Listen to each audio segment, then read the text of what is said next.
Hi, I'm Coryene Woodman-Holoubek, founder of Progressive HR. I believe we will not lose our jobs to AI and automation. AI and automation will allow us to create more value in our jobs, give us more time, avoid burnout and monotony, and will just give us the ability to be human.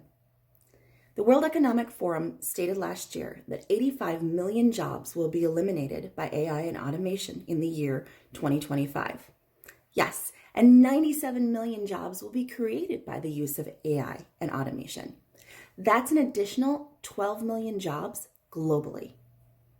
HR leaders and organizational leaders, when measuring the success of AI and automation, should be looking at the amount of jobs created by AI and automation and those initiatives, and not look at the amount of jobs that will be eliminated. Thank you.